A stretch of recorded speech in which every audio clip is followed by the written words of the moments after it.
नमस्कार, तुम्ही पाहताय लोकाशा टीव्ही. मी आप्पासाहेब मोहोरकर. मराठा आरक्षणाच्या प्रश्नावरून आझाद मैदानात सुरू असलेलं मनोज जरांगे पाटील यांचं आंदोलन हे नियमांना धरून नसल्याची एक याचिका मुंबईच्या उच्च न्यायालयामध्ये दाखल करण्यात आली होती आणि याच याचिकेवर आज एक महत्त्वपूर्ण सुनावणी झाली आणि यामध्ये कोर्टाने काही निर्णय दिला आहे. विशेष म्हणजे गुणरत्न सदावर्ते आणि ॲडव्होकेट पिंगळे यांच्यामध्ये कोर्टामध्ये आज एक महत्त्वाचा युक्तिवाद झाला आणि या युक्तिवादामध्ये मोठी खडाजंगी झाल्याचं देखील पाहायला मिळालं. गेल्या 4 दिवसापासून मनोज जरांगे पाटील हे मराठा आरक्षणाच्या प्रश्नावरून मुंबईच्या आझाद मैदानावर आंदोलन करत आहेत आणि त्यांनाच पाठिंबा देण्यासाठी लाखो मराठा बांधव हे मुंबईत दाखल झाले आहेत. मनोज जरांगे पाटील यांचं आंदोलन हे असंविधानिक आहे, नियमाला धरून नाही, असा युक्तिवाद आज कोर्टात झाला आणि यावरच कोर्टानं काही नियम आणि अटी शर्तीसह मनोज जरांगे पाटील यांच्या आंदोलनासंदर्भात निकाल दिला आहे.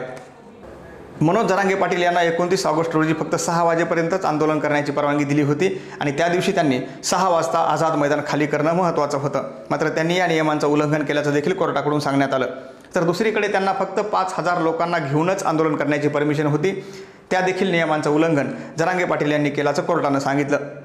आता जरांगे पाटील यांच्यासोबत मुंबईमध्ये जे मराठा बांधव दाखल झालेले आहेत, जे मराठा आंदोलक दाखल झालेले आहेत, त्यांना गावागावातून जी जेवणाची रसद पुरवली जाते ती देखील थांबवण्यात यावी अशी मागणी कोर्टाकडे सदावर्ते यांनी केली. मात्र यावर कोर्टाने निर्णय दिला असून तुर्तास तरी आंदोलकांसाठी जेवणाची रसद मुंबईमध्ये येऊ द्या असं कोर्टाने सांगितलं आहे.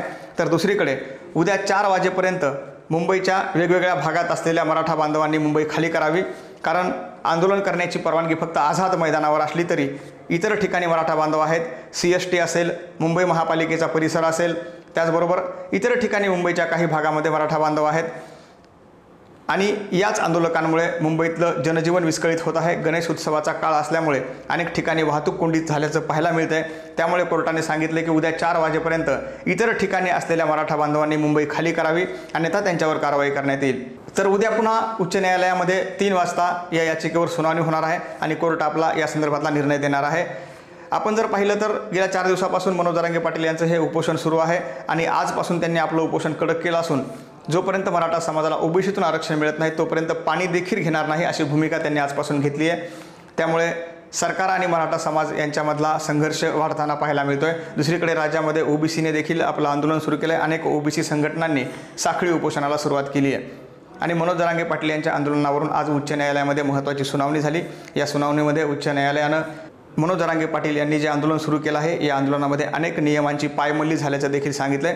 त्यामुळे नियम पाळून आंदोलन करा. 5,000 आंदोलकांना घेऊनच तुम्ही आझाद मैदानामध्ये येऊ शकता आणि मुंबईमधील इतर लोकांवर किंवा सर्वसामान्य जनतेवर या आंदोलनाचा परिणाम होणार नाही याची देखील काळजी मनोज जरांगे पाटील यांना घ्यावी लागेल, आंदोलकांना घ्यावी लागेल, आयोजकांना घ्यावी लागेल असं कोर्टाने सांगितलं आहे. तर दुसरीकडे जेवणाची रसद घेऊन जाणाऱ्या ट्रक आता मुंबईमध्ये जाऊ शकतात.